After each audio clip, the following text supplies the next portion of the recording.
visuals, and welcome back to the channel, and welcome back to Superhero Wednesday, the day of the week where we like to get damn right down and nerdy. And I am still a sweaty boy.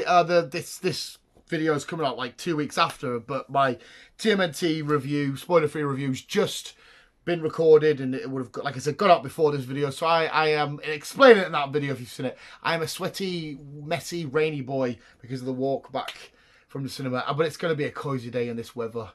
But we're going to get even more cozy because we're going to talk about some MCU films. Now, visuals, I recently just did the Spider-Man No Way Home, Far From Home, Homecoming shenanigans. And I thought to myself, I don't think we've ever ranked my favourite MCU trilogies for the channel. So guess what we're doing? We're ranking my favourite MCU trilogies for the channel. Right, inside of the whole entire MCU, there's certain characters and there's certain stuff, certain films that have a trilogy. We're going to exclude 4 because that's now 4 films.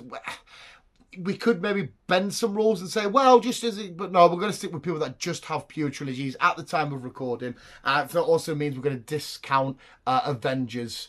We're going to leave them out. So there's only 5 trilogies left after that. If I've done my maths correct, I've went through the MCU about a million times and made sure I haven't left any off.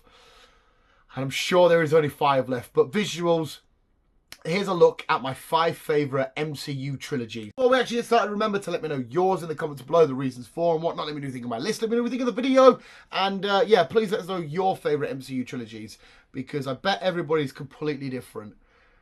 Probably. That's what makes us so great. Yuck smush. Here we go, visuals. Here's my number 5 pick. And kicking us off is Ant-Man. Now, as much as he's bottom of the list, I genuinely think everybody on this list has relatively solid trilogies. I really do. Even the newest Ant-Man, Quantumania, I absolutely really enjoyed. Yes, people snubbed on the CGI. MODOK was a bit whatnot. People didn't like the ant stuff. But I loved Quantumania as a whole. I thought it was a really fun film. And the Ant-Man trilogy as a whole, even though it's Ant-Man and then Ant-Man and the Wasp, and Ant-Man and the Wasp Quantumania. So technically it's one Ant-Man film, then 2 shared with the Wasp. But it's an Ant-Man trilogy. I think the whole thing's been done great. I definitely do agree with, I'd say, it went from best to worst, meaning, doesn't mean Quantumania is like crap, I've just explained how much I love it, but I definitely do think Ant-Man was the best. Paul Rudd is so great as Scott Lang. This version of Wasp is amazing. Getting to take a look at Stature. We go with Stature in Quantumania? I think we are. Getting a look at her in the 3rd film. Introducing Kang the Conqueror in a greater light, exploring everything with Hank Pym and whatnot. I think overall the trilogy's been great, plus the way that Ant-Man and the Wasp set up. The way we had Scott go back in the quantum realm, he's been trapped in there when all the blip and that happens. That was like, oh my god, it was in the Endgame Infinity War sort of cycle and bubble, where it's kind of got a lot of the hype as well because of that. I loved Yellow Jacket in this. I loved Ghost in this. I thought every villain and every reason why Ant-Man to do with Ant-Man shenanigans was great. I love the comedy in this. I love the performances brought by, you know, Michael Douglas and Paul Rudd. Everybody involved did such a great job. But we have to have a least favourite, so I'm choosing Ant-Man. Or we're going to go for the trilogy. Well, the one film that kicked it all off and then the trilogy that followed. It's the Iron Man trilogy. Now, this really is a solid trilogy. Iron Man 1 is fucking awesome. Iron Man 2 is great. But Iron Man 3 left a little bit to be desired. But it was still, for me, solid. They could have done a bit more with it. The Extremis stuff, they could have gone a bit further with it. We've got villains like Whiplash was so great. We've got great lines like, where is my bullet? This is not my bullet. Amazing. We've got the whole meme of, Tony Stark built this in a cave. What a bunch of scraps. Such a great meme. Like I said, it's the one that really introduced the MCU with Iron Man 1. RDJ leading, obviously, every film. The hard-hitting, vulnerable, PTSD, emotional moments of Tony Stark in Iron Man 3 after the events of the Battle of New York and stuff. There was a great story explored here. Plus, we thought, really, this was the end of Tony Stark, maybe the end of number 3, because you're like, okay, he's gone back, everything's destroyed, there's nothing left. But we do know that he come back and everything unfolded the way that it did and whatnot. Seeing him again later on in Spider-Man stuff, the Avengers stuff, we knew Tony was sticking about. And it was also sad when he died because I know that was Avengers related stuff, but I went back and rewatched the Iron Man trilogy not too long ago, well, about 3-4 months ago, obviously with the knowledge of, Tony Stark being dead and whatnot, and it definitely hit harder. We had some great shots of when the tanks get destroyed, it turns around and boom, the whiplash on the Formula 1 track and stuff, Elon Musk making an appearance and whatnot in there. But Iron Man, the trilogy was really well-rounded and solid. But I just think the other three that come next have a bit more in it that just really hold it down. Brings us on. I'll make sure I've read my list right. Yes, I have. We've got Captain America trilogy. This film contains what a lot of people say is an underwhelming but good film in Captain America: The First Avenger. That a lot of people consider one of the greatest MCU films is The Winter Soldier, and then we've just got to have one of the best MCU films surely ever in Civil War, which is kind of an Avengers at the time would have been a 2.5 because we were led on to so it's like a 2.5. It was a mini Avengers film. But let's start off with The First Avenger. I thought this was great. The relationship between Captain America and Red Skull, I love. I love the fact that we're in this war-torn, Nazi Germany, but Hydra division, Europe, this crazy weird shenanigans with the Tesseract, what's going on, seeing the live-action version of Cap going into the ice, the relationship with Peggy Carter, his moments where he was really small and young and vulnerable and whatnot, his relationship with Bucky, and then the program, fall in love with Peggy. I thought it was a solid origin film. I thought it was a great film. The Howling Commandos were awesome. I thought it was a really solid number one film. Then number two, we go in, and I have to agree, it's got to be one of the best MCU films. The whole thriller, spy, sort of conspiracy theory element of Hydra infiltrating S.H.I.E.L.D. and have been doing for so long. That elevator scene being amazing. Revisiting it in Avengers Endgame and whatnot, absolutely great. The Winter Soldier being one of the best villains. The fight between Cap and Winter Soldier to the end when he dropped a shield and we're going to fight you, to him, dragging Cap out the water and whatnot. The moment where Cap sees the kid and he's like, shh, and he's going for the museum and stuff. The Sam Jackson, Nick Fury moments and whatnot. I thought The Winter Soldier, and I think most MCU fans agree, is a solid, amazing film. And then we go on to Civil War. What is there not to love about Civil War? You got the ultimate story behind this, because it's not exactly the same as, well, it isn't as the comic. You got the Soviet Accords, but then you've got the other stuff of working of the death of Tony's parents caused by Winter Soldier. But obviously Winter Soldier's brainwashed, and Black Panther having to get involved, and the big airport fight in Germany, and then Spider-Man making his MCU debut. That's always going to give it points. The team of Cap, the team of Iron Man, the whole whose side do you stand on and whatnot. The fact that it left the Avengers dissembled and disbanded and not together until Infinity War, when they have to come together and whatnot, and then Endgame they have to ultimately come even tighter and stuff. It left a lot of problems and a lot of ramifications. Is that the right word to use? Inside of the MCU with this film. But it was... all round, it was such a great trilogy, and it's actually next up on my list of trilogies to do. And our runner-up, I can't believe I'm doing this, but without being biased and by being true to myself, I'm going to have to give second place to the Spider-Man trilogy. I know, you're like, Dan, Spider-Man's always number one on your list. Yes, probably no one's actually at all thinking that. But the Spider-Man Home trilogy is, without a doubt, absolutely phenomenal. It is honestly, I know I'm biased, but this is Spider-Man Home films. I can't find any faults. Homecoming, our boy's back. The father and son relationship between him and Tony Stark, beautiful. One of the best moments in the MCU for me. That always probably gets my heart going, gives me the goosebumps, gets me emotional. As Peter looking in the water, it's like, come on, you're Spider-Man, you can get him to do this. Vulture being outstanding. The look between Vulture and Petey in the car when the Vulture realizes who he is, and you're like, oh fuck. So amazing. Some of the best performances inside of the MCU, and that one scene alone in the MCU. Then we go on to Far From Home, this trip with the school around Europe. We've got the Night Monkey getting involved in Spider-Man. We've got Mysterio. And this film I have to give props to, right? Because all through the trailers and all through the setup and all through everything, I'm going, nah, Mysterio. I know you're full of shit, mate. You're going to trick him. We get to the film. We watch it. We take down the elementals, Molten Man and Hydro Man and stuff. And you're like, oh, For a split second, I nearly wavered and thought, maybe they are doing Mysterio as a good... Maybe, yeah. Maybe Jake Gyllenhaal's Mysterio is a... Ah, no, you fucking nearly got us, but you did it when Peter leaves the room. I love when Jake Gyllenhaal... Mysterio, and he turns around and he's like, well, and Edith, he gets the Edith glasses and whatnot. It was so good. It was so great. And the fact that we had some of the best visuals in this, Mysterio changing the mind of Peter, would do obviously with the drones and the holograms and whatnot. The sequences we're going through New York and zombie Iron Man and shit, and going through all the green powder, and towards the end when he has to beat him because his Peter tingle's not quite working, he runs through and hits the drones, being inside of the holograms and stuff. But it's the end of this film that really blew our minds, because everything was done, everything was saved, but then Mysterio left a little thing out saying, hey, I know the identity of Spider-Man, it's way down, it's Peter Parker, with J. Jonah Jameson coming back with the bugle and stuff. You're like, oh, holy fuck. And then when that film ended, I'm like, no, what have they done? What's going on? Oh, how could they fucking do this to it? And then we get to No Way Home. Do I need to sell this film to anybody? This film, for fucking ages, broke the internet. I remember that trailer where they showed you Spidey, Tom Holland's, the Spidey we knew was in it, leaping towards Electro and everybody, and then something hitting the lizard, that altered advert. Something hits a lizard, but you're like, what the fuck? What happened there? Did he show a mini fit? But then it was like, no, something's been taken out of that. And you're like, oh, shit. And then the theories start flooding in. Hey, Andrew Garfield, are you in Spider-Man? Tobey Maguire, are you in Spider-Man? No one's approached, no one's...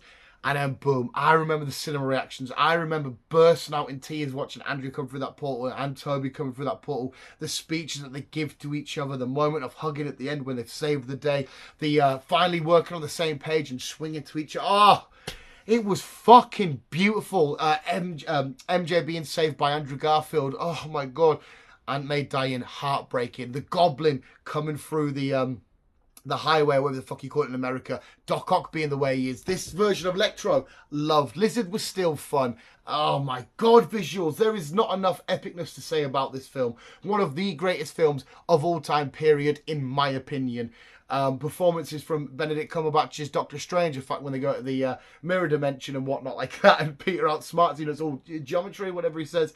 It was so fucking epic and amazing. Which means that number one, must have done a flawless job.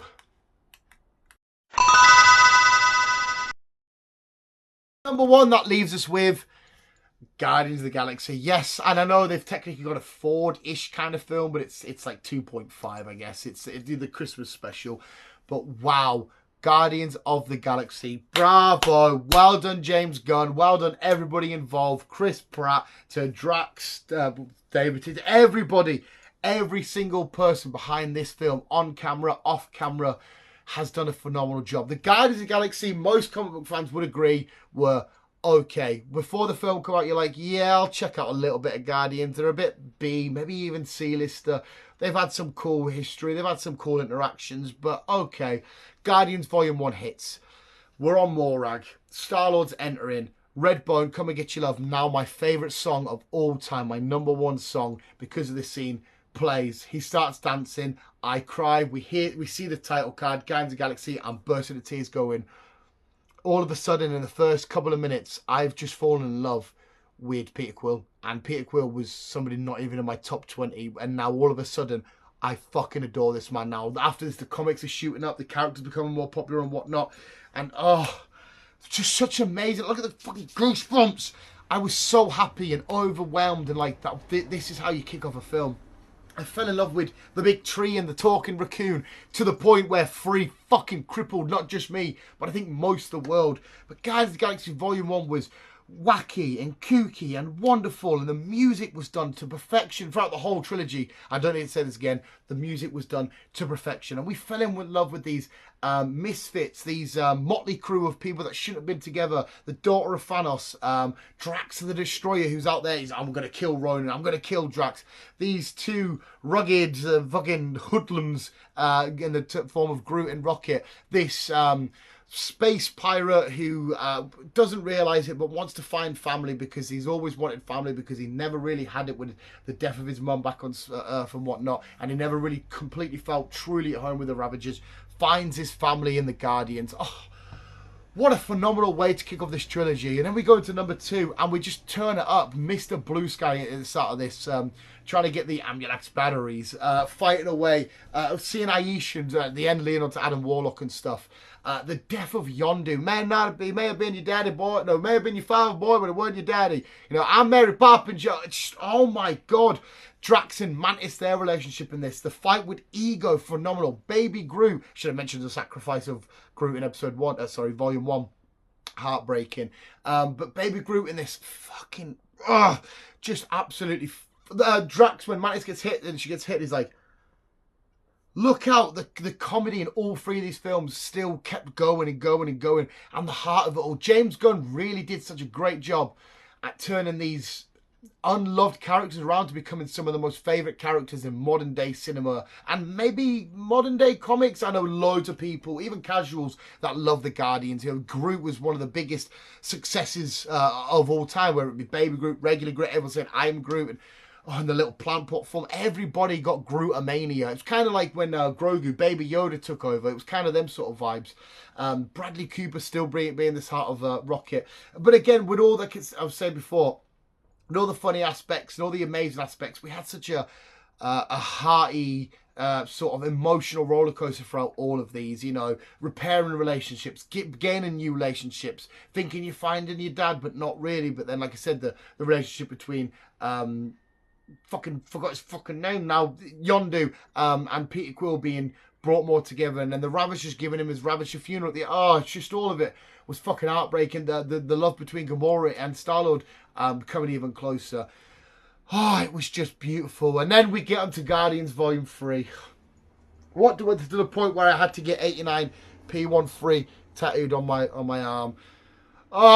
This film broke me down in so many ways, and it was the film that showed us, okay, we were watching a Guardians trilogy. We were watching a Peter Quill trilogy, but driving this the whole time really was the Rocket Raccoon trilogy. This film, this is the only time in cinema history for me where I've got up and fist pumped the air and screamed like Newcastle had just scored a winning goal in the Champions League final against Real Madrid. It was the 98th minute or whatever, fucking how many minutes running on, and we've just scored a winner to win our first ever Champions League.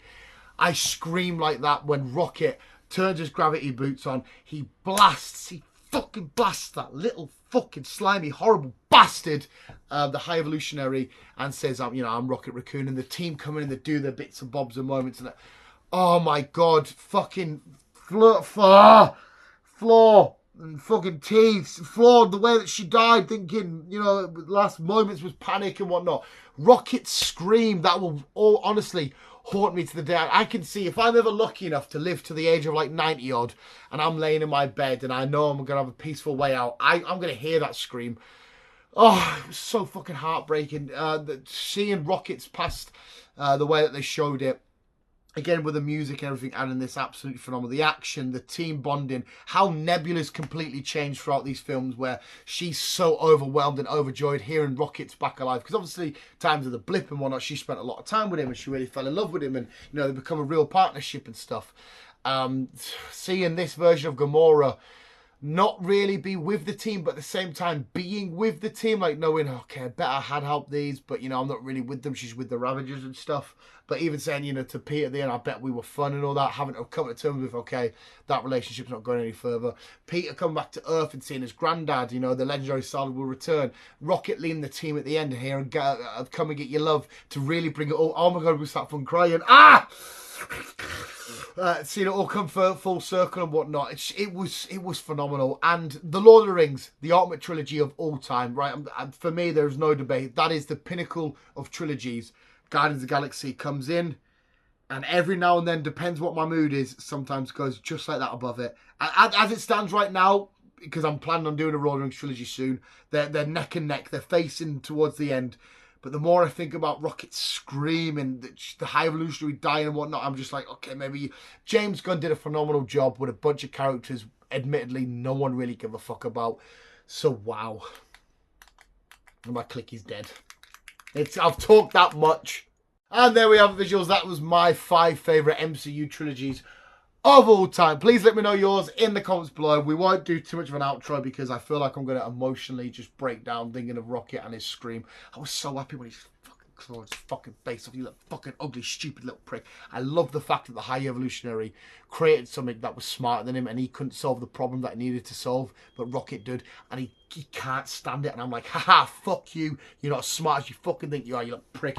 Hey, beautifully performed, the High Evolutionary. Outstanding, but I would not even attempt to butcher his name. But again, credit James Gunn for what he did with Peacemaker and Suicide Squad and whatnot. Sorry, the Suicide Squad. No, Suicide. Yeah, no, they're Suicide Squad. But yes, they're my 5 favourite MCU trilogies. Visuals, please let me know yours in the comments below. And apart from that, thank you so much for watching. You guys are literally the best. Most keep being you and keep on web slinging on.